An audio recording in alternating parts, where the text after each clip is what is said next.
Irmãos amados, vamos abrir a palavra do Senhor, lá em Lucas, no capítulo de número 15.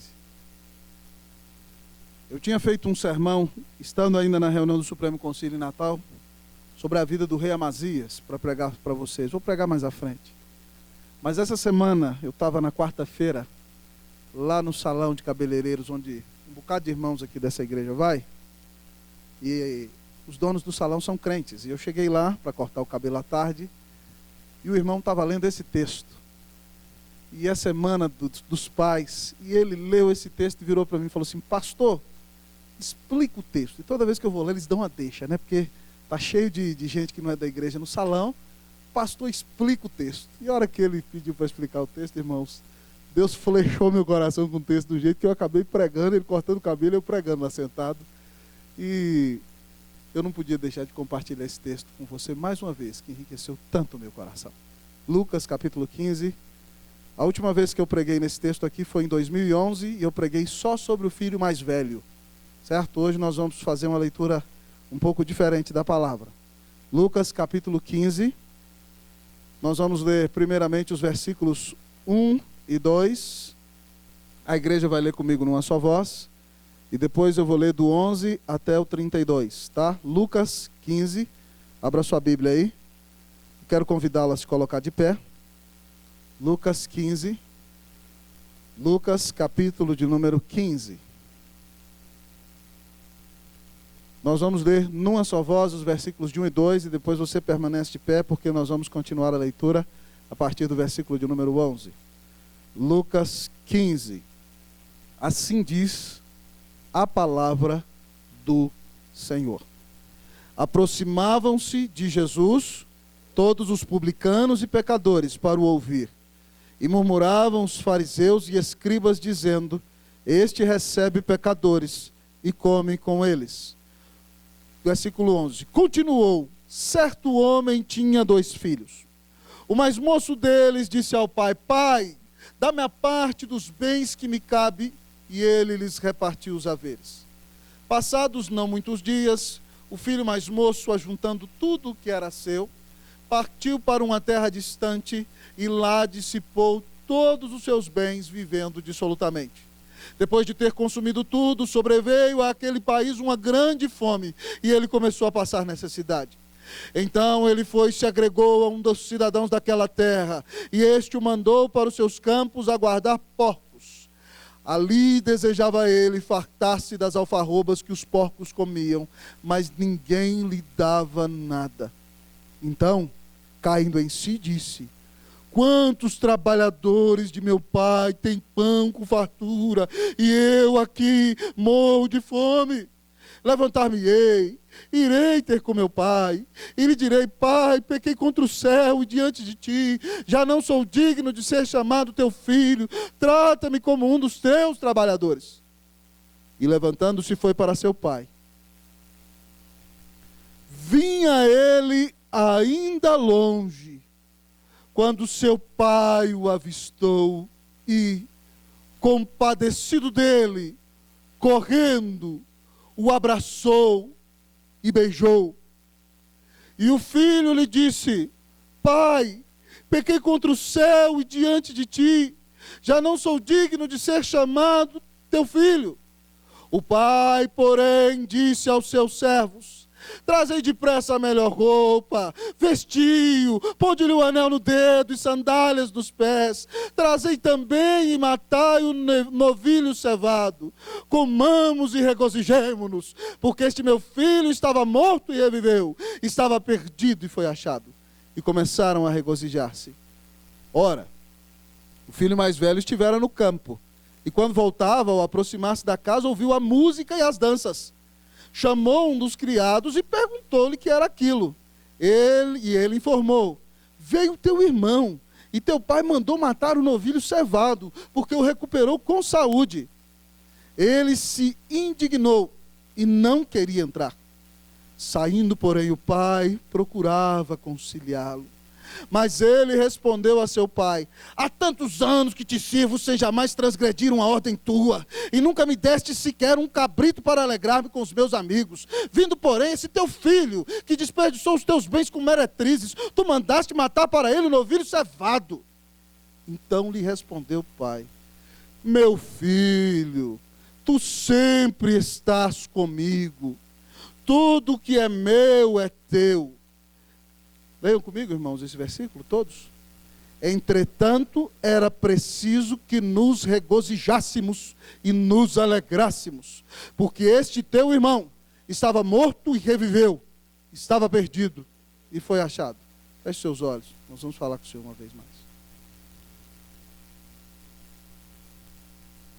Pai, quão maravilhosa é a tua palavra. Senhor, por favor, não me deixe atrapalhar a tua palavra nesse momento. E não deixe ninguém que está aqui, Deus, também atrapalhar a tua palavra.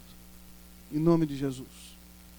Senhor, mas que o Espírito Santo sopre a palavra sobre os nossos corações. E Jesus, tu que és a palavra viva, encarnada, levanta-te, Senhor, da palavra escrita, ó Deus, porque tu falas, tu te revelas no livro.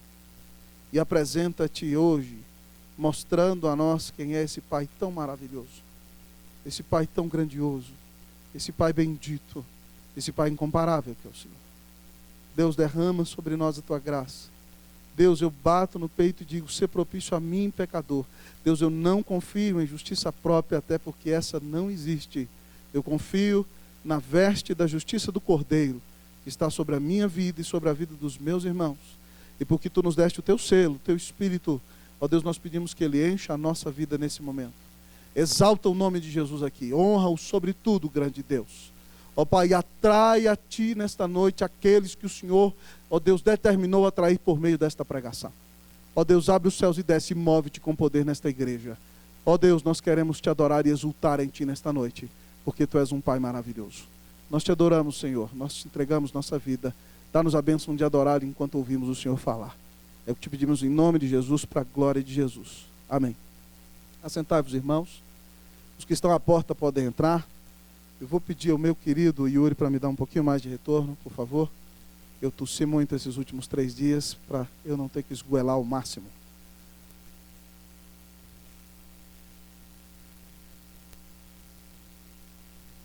Queridos irmãos e irmãs, Reverendo Eudaldo Silva Lima, um dos grandes pregadores da Igreja Presbiteriana do Brasil na segunda metade do século XX, pregando sobre esse texto no auditório do Colégio 2 de Julho, em Salvador, derramou tanto a sua alma no sermão, que quando descrevia a entrada do pródigo, dizia: lá vem ele, demacrado, lá vem ele, estiolado, lá vem ele, acabado, lá vem ele, massacrado, lá vem ele, destruído, olhem lá vem ele, lá vem ele, lá vem ele.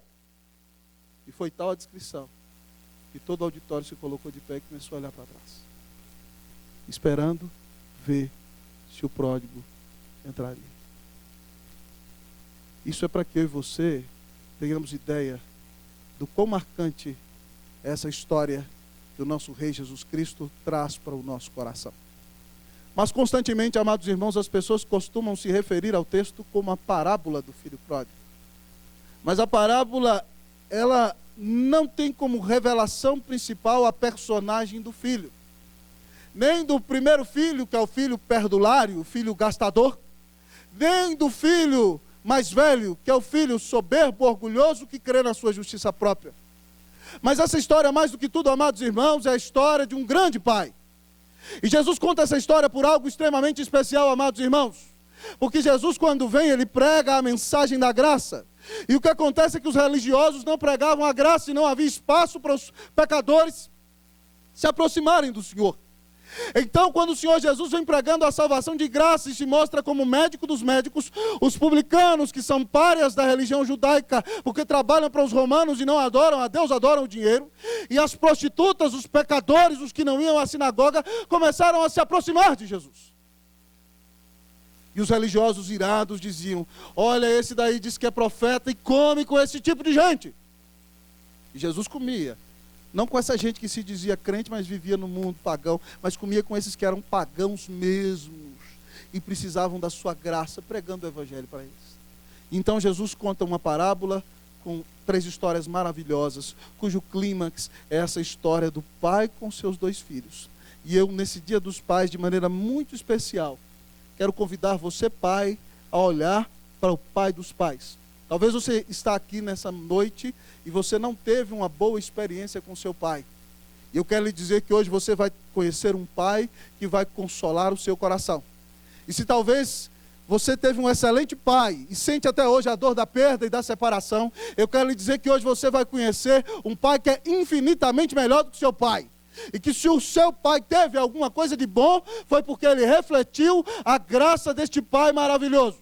Portanto, nessa noite, querido irmão, querida irmã, que estejam escancaradas as janelas da nossa mente, os portões do coração e todo o nosso ser, para que nós olhemos no texto e contemplemos aqui, agora, o Pai incomparável.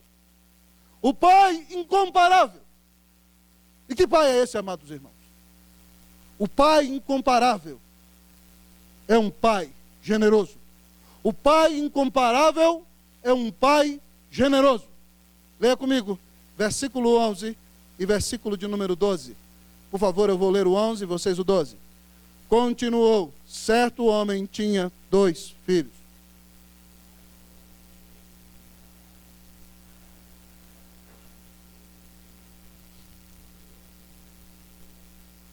Irmãos, essa cena aqui demonstra uma das coisas mais absurdas que podiam acontecer nos dias de Jesus. A cultura é patriarcal. O valor da pessoa está ligado à sua terra. Os judeus valorizavam a sua terra porque Deus deu a eles uma terra prometida. E não era a terra que pertencia ao homem, era o homem que pertencia à terra. E de repente, então, amados irmãos, o texto nos conta a história de um pai, que é o próprio Deus. E esse pai tem 2 filhos. E o seu filho mais novo chega de maneira terrível e diz a ele o seguinte: pai, dá-me as parte dos bens que me cabe. Sabe o que ele está dizendo isso? A terra está ligada à identidade do pai.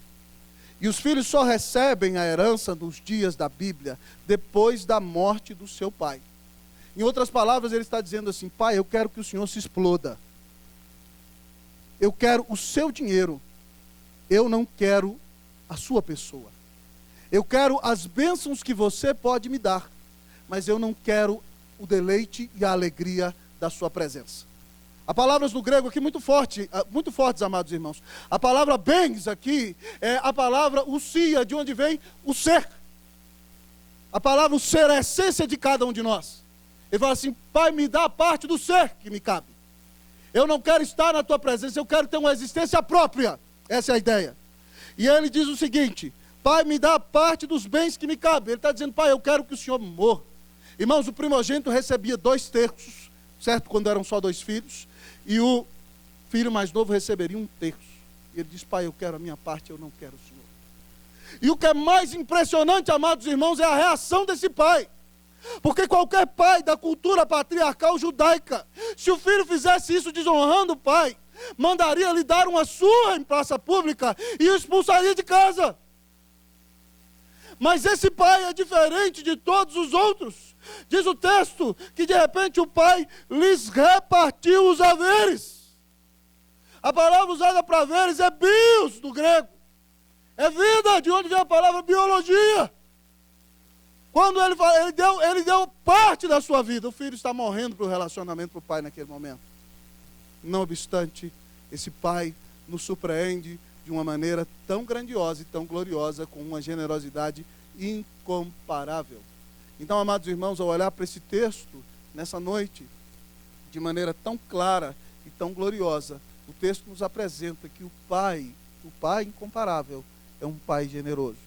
Ninguém é mais generoso do que esse Pai. A Bíblia diz, amados irmãos, que Deus faz nascer o seu sol sobre justos e injustos. Que Ele dá as estações a cada um, aqueles que o temem e aqueles que não temem. Ele dá pão, Ele dá ar, Ele dá vida a todos os seres humanos. Aqueles que vivem para adorá-lo e aqueles que dele não fazem caso. Deus continua sendo um Deus generoso e bondoso para com todos os habitantes que habitam sobre a terra. Mas para conosco, seus filhos, amados irmãos, Ele é generoso de uma maneira incomparável e gloriosa. Porque a Bíblia diz que esse Deus, que esse Pai, que não poupa esforços em ser generoso com seus filhos, esse Pai amou ao mundo de tal maneira que deu o seu único filho, seu Filho unigênito, para que todo aquele que nele crê não pereça, mas tenha vida eterna. Esse Pai é santo e nós, como esse filho mais novo, somos pecadores e não quisemos saber do Pai. E o Pai poderia nos destruir por causa da sua justiça. Mas esse Pai é tão amoroso que para pagar a nossa dívida e o pecado que temos com Ele, Ele manda seu Filho Jesus Cristo para morrer na cruz em nosso lugar e receber a ira do inferno em nosso lugar. E Cristo paga o preço do seu pecado e do meu, para mostrar a grande generosidade do amor de Deus, que amou tanto a você, pecador, que deu por você o que tinha de melhor, o seu Filho eterno, precioso, perfeito, que é um com Ele desde a eternidade. Jesus é a maior expressão da generosidade do amor de Deus. É por isso que Paulo, de maneira tão gloriosa, diz: mas Deus prova o seu próprio amor para conosco, pelo fato de ter Cristo morrido por nós, sendo nós ainda pecadores. É para a gente pecadora como você. É para a gente que não considerou Deus como você. É para a gente que se esqueceu do Senhor. É para a gente que vem à igreja, mas não tem uma intimidade com Deus e não busca a Deus todos os dias. É para pecadores que Deus demonstrou amor, dando o seu Filho na cruz do Calvário. Portanto, meu querido amigo e irmão, se você ouve essa mensagem nessa noite, seja pai, seja filho, seja mãe, seja irmã, seja primo, seja qualquer pessoa da família, eu quero te dizer que nunca ninguém te amou como o Senhor. Nunca ninguém foi generoso com você como Deus, que te dá tudo que você tem, mas te dá o maior presente, que é Jesus, para te salvar, para perdoar os teus pecados. Oh, que Pai maravilhoso é esse! Ele é um Pai incomparável. O Pai incomparável é o ser mais generoso que existe. E hoje Ele oferece a você a bênção da salvação. O que você responderá?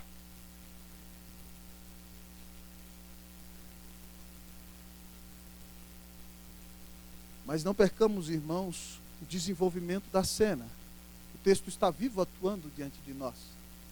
E ele nos apresenta o Pai incomparável como Pai generoso. Mas o Pai incomparável é o Pai perdoador. O Pai incomparável é o Pai perdoador.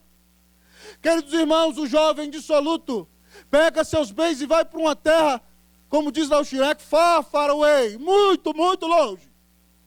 Longe demais. Ele quer distância do Pai. E ali começa a gastar dispendiosamente todos os seus bens. E, amados irmãos, os recursos desta vida acabam. E então, depois de se prostituir muito, a ideia do texto no grego é que ele gastou tudo o que tinha e foi jogado para o lado. E estando, amados irmãos, em extrema necessidade, ele vai se aproximar, o texto diz se agregar. O verbo no grego é kolau, de onde vem a nossa palavra kolou. Ele se colou num dos homens que são dos poderosos daquela terra. E aquele homem, dizendo que seu amigo, manda para uma manada de porcos, o que é algo que é uma grande maldição para um judeu. E ele ali vai cuidar dos porcos. Mas, irmãos, ele não pode comer nem a comida que os porcos comem. Chegavam ali aquelas alfarrobas ali para os porcos comerem, e ele desejava, olha para você ver como esse moço desceu fundo no poço. Ele desceu na prostituição, desceu na perda dos amigos, desceu se unindo com gente errada, desceu cuidando de porcos, e desceu lá no fundo, querendo comer as alfarrobas dos porcos. E ninguém lhe dava nada. No fundo do poço, ele começou a pensar, o que eu estou fazendo aqui? Lá na casa do papai, os trabalhadores têm pão com fartura, e eu aqui morro de fome. E aí ele traça um plano. Ele ainda quer se justificar por si mesmo. Ele diz, eu vou fazer o seguinte, eu vou voltar para a casa de papai, vou dizer para ele, papai, pequei contra o céu diante de ti, já não sou digno de ser chamado teu filho, trata-me como um dos teus trabalhadores. Ele ainda tem esperança de que por suas obras ele vai conseguir pagar o seu pecado ao pai. Porque naquela sociedade o pai não deve mais aceitá-lo. Ele morreu para o seu pai com o que fez. Mas ele ainda tem esperança e se lembra um pouco da bondade do pai. e quer tentar, pelo menos, compensar o pai sendo um daqueles trabalhadores que não moram na fazenda, mas prestam serviço num dia de jornada, numa colheita, capinando uma terra e moram fora da sua propriedade. E os funcionários do pai dele são muito bem-sucedidos e abençoados. Irmãos, ele volta. E eu imagino ele caminhando, amados irmãos, tal como o reverendo Eudaldo disse, demacrado, estiolado, os seus ossos como que lhe saltavam da pele, os seus olhos fundos, a sua barriga roncava de fome, os seus beiços arrebentados, os seus lábios secos, a sua vida angustiada. Ah, amados irmãos, ele está quase à morte. E diz a Bíblia, amados irmãos, que lá vem ele, e ele se levanta e vai para a casa do pai, se levanta do poço quando volta para o pai, e vinha ele ainda longe, diz o texto, e o pai o vê, ainda que estivesse a quilômetros.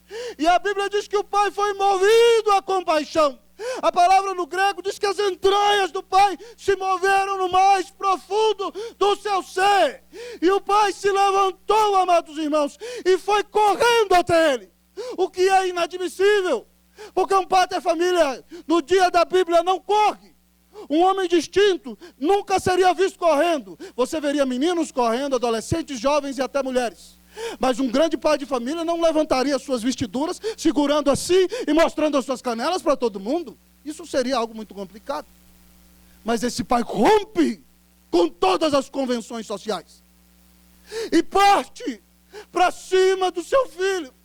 E, amados irmãos, o pai vai correndo de longe.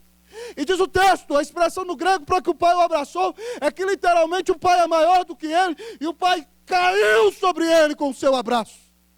É como quando Deus cai conosco com o seu Espírito sobre nós, o pai o abraçou. E a expressão do texto diz que o pai o beijou, mas pode ser traduzida continuamente dizendo que o pai não parava de beijá-lo. Que pai é esse? Ele então, movido por esse amor do pai, já não quer nem obra nenhuma, só é movido a confessar seu pecado. Pai, pequei contra o céu e diante de ti, já não sou digno de ser chamado teu filho. Ele não tem mais o que fazer, irmãos. Ele não precisa fazer nada, porque o seu pai é um pai gracioso, porque seu pai é o perdoador dos perdoadores.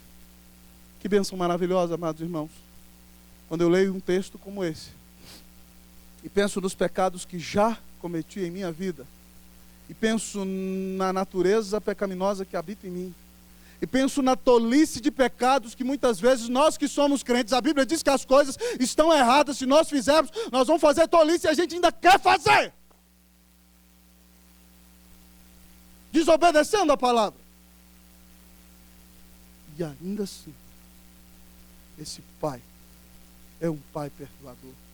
Irmãos, como não nos lembrarmos de Davi, que depois de adulterar e matar e viver em depressão 1 ano, quando confrontado é perdoado e curado pelo Senhor. E ele conta para nós a sua história.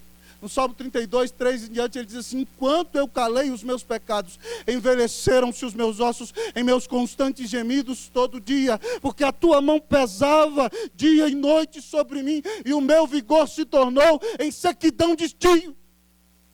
Confessei-te o meu pecado, e a minha iniquidade não mais ocultei.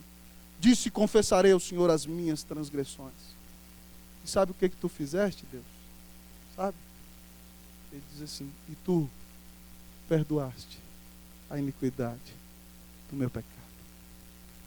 Deus é um Pai perdoador. Deus é um Pai misericordioso.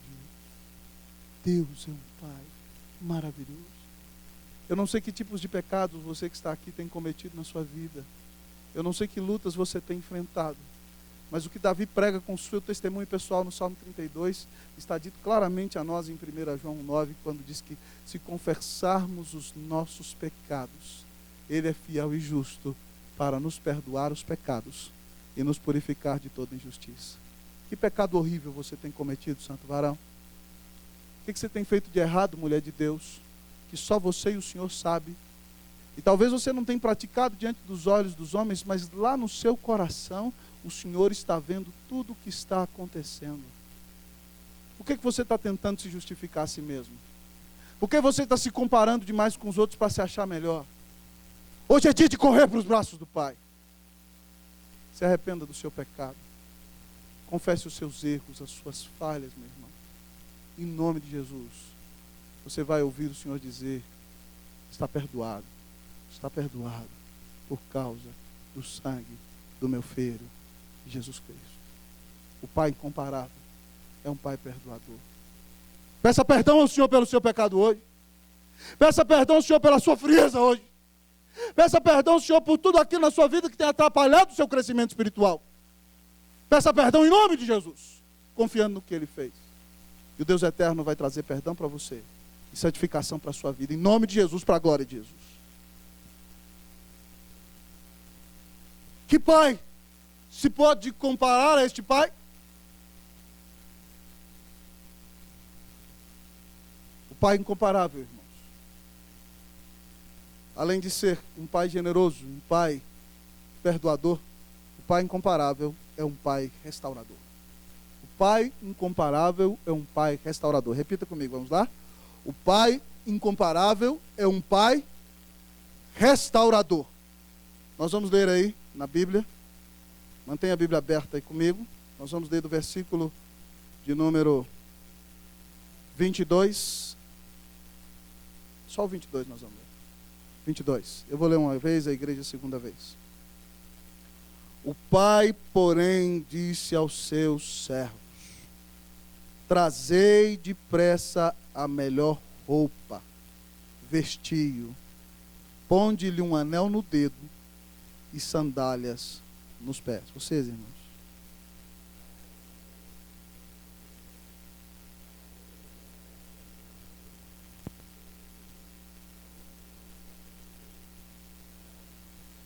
Aquele moço quer ser escravo, quer ser trabalhador, jornaleiro, funcionário do pai. Mas o pai não abre mão do seu filho. O verdadeiro pai nunca abre mão do seu filho. E o pai, então, amados irmãos, de maneira tão gloriosa, o restaura a condição de filho. Aquele rapaz não tem direito a mais nada. Mas de repente o pai grita para os servos, para o funcionário: traga a melhor roupa. É a roupa do pai. A roupa de uma elite, uma veste festival, de um filho de príncipe, de um filho de rei. Traga o anel. Sabe o que significa o anel? O anel é o selo da família. Todas as famílias nobres da antiguidade tinham um selo. E aquele jovem ter o seu anel para selar as suas cartas, significa que ele tem o selo daquela família e faz parte daquela família. Mas ele agora não é mais um descamisado. Ele agora não é mais um descalço. Ele não é agora mais um empobrecido do caminho. Ele agora não é um dessandaliado. Ele agora vai andar calçado. Porque o pai diz: coloque as sandálias nos seus pés. Deus não perdoa você para ficar jogando as coisas na sua cara, amado irmão. Mas Deus perdoa você para te dar de fato a condição gloriosa que você deve ter pela graça dele, que é a condição de filho de Deus. E o texto não expressa isso claramente, mas a minha teologia não pode me impedir de viajar no que esse texto diz. Porque ele diz que o pai manda trazer as vestes para o filho. E sabe o que cobre a mim e a sua vida? Qual a nossa vestidura espiritual? A justiça que Cristo conquistou na cruz para mim e para você. Quando nós cremos em Cristo, Deus nos declara justos pela fé. E considera em nós a sua justiça. Então eu já não me visto mais com as minhas vestes de pecado, eu me visto com a justiça de Cristo. E ele vai e manda me trazer o anel. E sabe qual é o anel que está dentro da sua vida e da minha, crente? É o selo do Espírito Santo. É o Espírito de Deus que queima os nossos corações. É o Espírito de Deus que habita em nossa vida. E eu disse para você, o texto não deixa isso tão claro, mas não está contra a minha teologia. Eu tenho as sandálias do Evangelho que calçam os meus pés, para andar anunciando a palavra de Deus. E em todo lugar onde for, dizer que só Jesus Cristo é o Senhor, só Ele é o caminho, a verdade e a vida, e ninguém pode ir ao Pai se não for por Ele. Irmãos, se vocês estão aqui e creem em Jesus, vocês não vão viver uma vida de inimizade com Deus, vocês não vão viver uma vida de desconfiança com Deus, vocês não precisam viver uma vida de distância de Deus, você não deve só pensar em Deus como aquele pai que está lá no céu, né, irado, pronto para destruir você, querendo acabar com a sua vida. Não! Deus é soberano. Mas Deus é um pai que te ama. E Ele não vai ficar mais lançando as coisas na sua cara. Ele vai te restaurar a sua condição de filho. João, perplexo com isso, sabe o que ele disse? Vede que grande amor nos tem concedido o Pai, a ponto de sermos chamados filhos de Deus. E para ser mais claro conosco, em 1 de João capítulo, no Evangelho de João capítulo 1, versículos 11 e 12, ele diz assim, Jesus, presta atenção, Jesus veio para os seus, ele veio para os judeus, mas os seus não o receberam. Mas a todos quantos o receberam, deu-lhes o poder de serem feitos filhos de Deus, a saber os que creem no seu nome. Se você crê em Jesus como seu Senhor e Salvador, Deus não é seu inimigo. Deus não é meramente seu conhecido. Deus é seu Pai. Deus te carrega no colo. Deus deu Jesus por você. Deus jamais vai te abandonar. Deus te restaura a condição de filho. Louvado seja Deus, porque esse Pai é um Pai restaurador. Não é um Pai que joga na cara.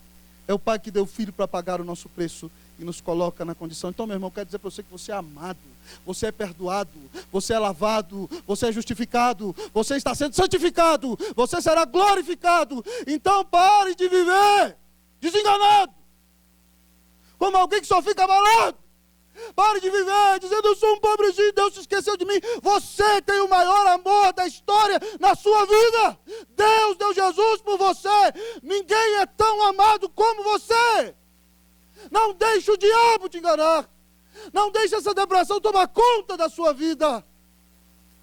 Você ocupa a melhor de todas as condições. Você é filho de Deus. E ninguém pode mudar isso. Louvado seja Deus. Que Pai incomparável. Que Pai se pode comparar a esse Pai? Mas o Pai, amados irmãos do nosso texto, o Pai incomparável, além do que já temos dito, o Pai incomparável é um Pai celebrador.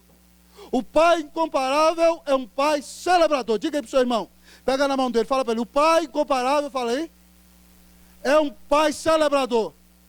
Diga para ele, Deus faz festa por você. Diga para ele, Deus faz festa para você. Versículo de número, nós vamos ler aqui 23 até 25. Eu vou ler o 23, os irmãos o 24 e nós todos o 25. Trazei também e matai o novilho cevado. Comamos e regozijemos. Vocês, irmãos.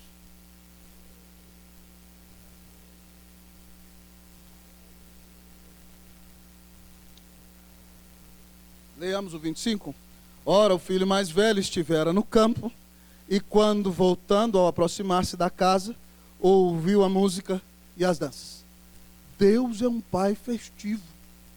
Deus é um Pai que celebra. Muitas vezes o povo da igreja tem a visão de Deus como se Deus fosse um velho de cabeça branca, com a cara moada, dizendo lá sentado no trono, se você der bobeira, eu vou te arrebentar. Não é essa a visão que Deus, na sua palavra, dá a nós. Deus é um Pai festivo. Quando Ele restaura o seu filho, Ele simplesmente faz o quê, irmãos? Ele manda matar o novilho cevado. Preste atenção, aquela sociedade não é uma sociedade muito rica. E ainda que esse pai seja rico, o novilho cevado só é matado em ocasiões extremamente especiais. E ele manda matar o novilho cevado, manda chamar a vila inteira, e começa uma grande festa. O mais velho está longe do campo, e quando chega em casa, ele vê todo mundo comendo. Por isso que crente gosta de comer, o próprio pai diz que é para comer. Aqui, ó, comamos e regozijemos. Crente senta ao redor da mesa, a alegria inunda. Esse negócio começa com Deus mesmo, né? E aí aqui, comamos e regozijemos-nos. Meu filho estava morto e ressuscitou. Estava perdido e eu achei, e começaram a regozijar-se. E aí você vê na casa do pai, sabe o que você vê? Festa, música e dança. Mas não é boquinha da garrafa não, viu? Nem aí se eu te pego também não é nada disso não. É dança de alegria na presença do Senhor. É dança de louvor, de gratidão, de adoração e celebração por causa da grande salvação que Deus celebra, irmãos, as conquistas que Ele nos dá. Deus celebra a grande salvação que Ele te dá. Deus celebra as vitórias que você tem na sua vida espiritual. Irmãos, eu fico perplexo quando a Bíblia diz que os anjos de Deus estão expectantes. Paulo diz lá em 1 Coríntios que nós somos espetáculo aos anjos e os homens. Eles estão pendentes do que está acontecendo conosco.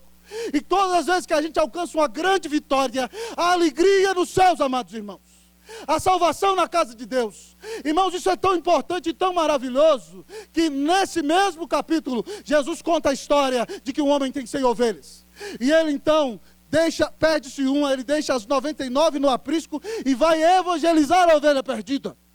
Às vezes a gente acha que é só buscar o crente que não está vindo na igreja no culto, não, ali está falando de ovelha perdida, certo? Está indo para pegar o ímpio. Entendeu? E aí ele foi lá, amado irmão, botou a ovelha sobre o ombro, certo? Voltou para casa, chamou os amigos, falou: gente, vamos fazer uma festa, porque eu achei a minha ovelha que havia perdido. E eles celebraram. E aí a Bíblia diz que há mais alegria nos céus por um pecador que se arrepende do que por 99 justos que não necessitam de arrependimento, ou seja, que acham que não precisam de arrependimento. Está tudo bem com eles. Deus se alegra muito mais, irmão, com um que chega aqui lá perdido, estiolado, arrebentado como pródigo, Deus o converte, do que com 99 que estão aqui que acham que não precisa mudar de vida. Agora, se estiver aqui e acha que precisa mudar de vida, Deus se alegra também. Mas para ficar mais claro, Jesus conta a história de uma mulher que tinha 10 dracmas. Uma dracma tem 3,6 gramas de prata. E ela perde uma das suas dracmas. É pouco dinheiro demais, irmão. Mas para quem tem pouco é perder muito. Então, amados irmãos, ela vai à casa desesperadamente, e aí eu imagino que depois que ela acha, ela chama as amigas e celebra. E aí Jesus diz: da mesma forma, a alegria diante dos anjos de Deus por um pecador que se arrepende. E a palavra para a alegria dos anjos, irmãos, é exultação. Os anjos pulam de alegria, né? Eles soltariam foguetes se eles fossem brasileiros. Aleluia, glória a Deus, anjos em festa. Porque Deus é um Deus festivo, irmão. Deus é um Deus alegre. Então para de achar que ser crente é ter essa cara moada, cara feia, cara fechada. Para com isso em nome de Jesus. O cara está no trabalho, cara, você pergunta para ele: você é crente? Sou crente. Parece que está odiando o mundo inteiro. Para com isso, rapaz. Crente tem que ter um sorriso no rosto. Tem que mostrar que tem Jesus na vida. Porque seu Deus é um Deus festivo.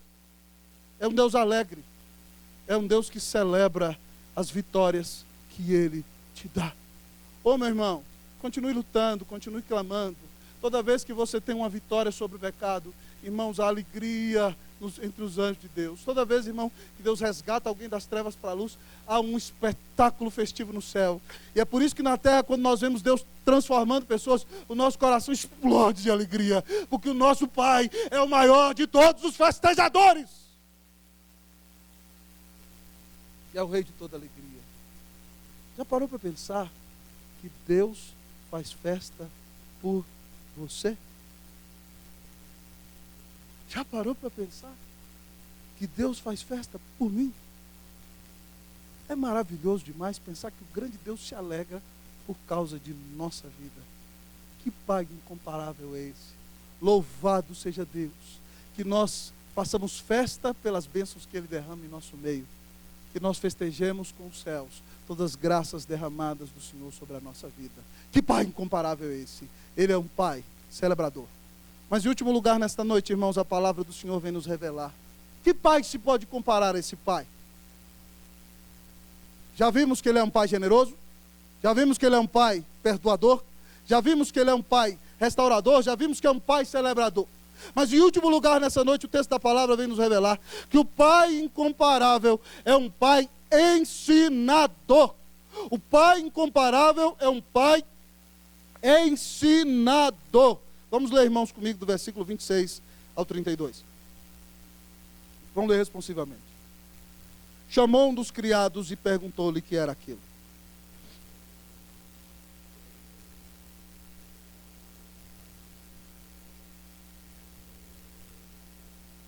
Ele se indignou e não queria entrar. Saindo, porém, o pai procurava conciliar.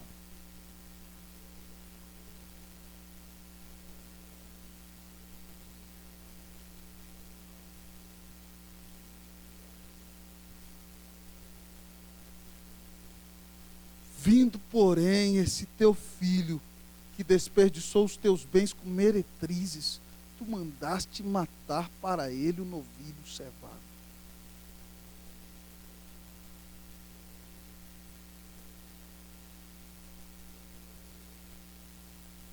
Leiamos todos o 32?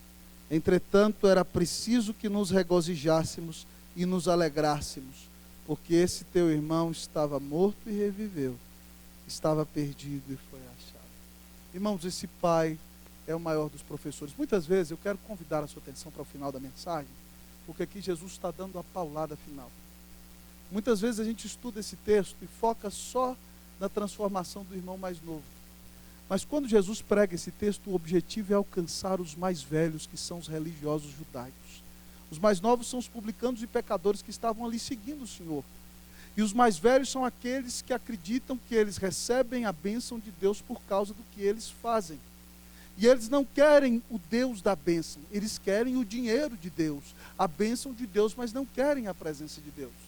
E é por isso que eles não têm capacidade de ter misericórdia, porque eles se acham bons, eles se comparam com os demais. Então esse mais velho, que simboliza os religiosos dos dias de Jesus, que estão irados porque Jesus está pregando para a gente perdida do mundo, e não deveriam estar, mas estão. Eles simbolizam esse irmão mais velho que volta do campo, que ouve a festa, que ouve a cantoria, que ouve a dança, que ouve a alegria, e ele fala: o que está acontecendo?